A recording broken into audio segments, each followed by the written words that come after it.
Again, you have a problem. So don't worry, I have a solution. So hi everyone, Monica Singh this side. Welcome back to my YouTube channel.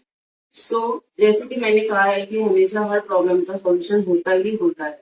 जैसे मैंने last video में आपको बताया था कि किस तरह से हमें बच्चों को डील करनी चाहिए। तो आज का जो सबसे बड़ी प्रॉब्लम है वो है मोबाइल फोन। एग्री तो आप करते ही होंगे, बच्चे मोबाइल फोन छोड़ना ही नहीं चाहते।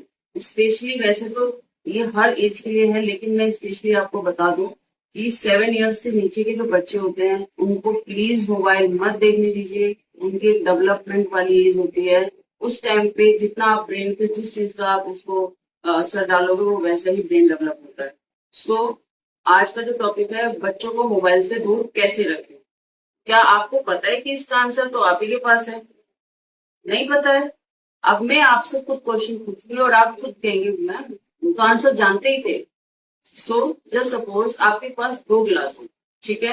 एक गिलास में आपके जूस है जो आपने खुद बड़ी मेहनत से अपने बच्चे के लिए बनाया है, बहुत हेल्दी है, ठीक। लेकिन जो दूसरे गिलास है उसमें कोई ऐसी चीज है जो आपको पता है कि वो बच्चे के लिए बिल्कुल भी सही नहीं है।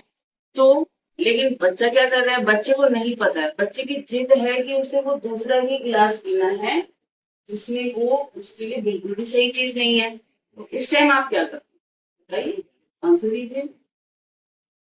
यस, यही जो आप सोच रहे हैं। उस टाइम हम जिद पे आ जाते हैं कि नहीं, ये वाला ग्लास मैं तुम्हें नहीं दूंगी, ये तुम्हारे लिए हार्मफुल हो सकता है, इससे पीने से कोई बेनिफिट नहीं होगा। उस टाइम कहते हैं ना, एक कहावत जो हम सुनते हैं कि धरती आसमान एक हो जाएगा लेकिन मैं तुम्हें ये जूस नहीं दूंगी।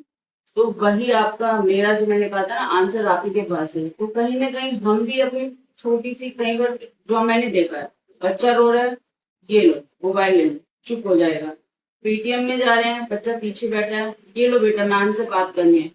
क्यों ना बचपन से ही उसकी ऐसी काउंसलिंग की जाए, उसको बेनिफिट उसके क्या उसके मोबाइल के बेनिफिट्स भी होते हैं, लेकिन क्या बेनिफिट्स होते हैं, बहुत सारी चीजें ऐसी हैं आज के टाइम पे। डेफिनेटली मोबाइल के बिना तो कहते हैं ना काम चलता ही नहीं।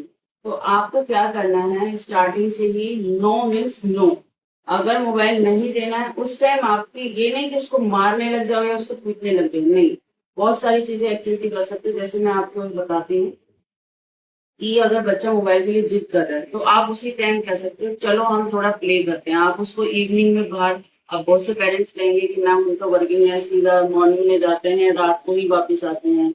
लेकिन मैं आज आपसे रिक्वेस्ट करना चाहती हूँ कि अगर आप वर्किंग हैं तो भी चाहे किसी भी तरह अपने बच्चे के लिए टाइम जरूर निकालें, ठीक है। और उस टाइम पे सिर्फ, जैसे मैंने पिछली बार कहा था, कि वही बातें करें जिससे बच्चे के मोटिवेट होता है। तो अब जैसे मोबाइल वाली बात थी कि आपने, आपका बच्चा कह रहा है कि नहीं मुझे तो मोबाइल चाहिए, उसी टाइम आप बहुत सारे ब्लॉक्स वाले गेम्स होते हैं जो फाइन मोटर स्किल्स डेवलप होती है, ग्रॉस मोटर स्किल्स डेवलप करने के लिए आप एक्टिविटी करा सकते हैं। पार्क में लेकर जाइए, जंप कराइए, डांस कराइए। उसके साथ कहते हैं ना कि बच्चे के साथ तो कार्टून भी बनना पड़ जाता है, चलो आज मैं डोरेमी बन जाती हूँ। तो बहुत सारी टेक्निक्स है। तो सजेशन ये है कि मोबाइल नहीं देना है, बच्चे के माइंड पे बहुत बहुत ज्यादा असर पड़ता है। प्लीज इट्स अ रिक्वेस्ट कि मोबाइल फोन नहीं देना है। And I always said be happy.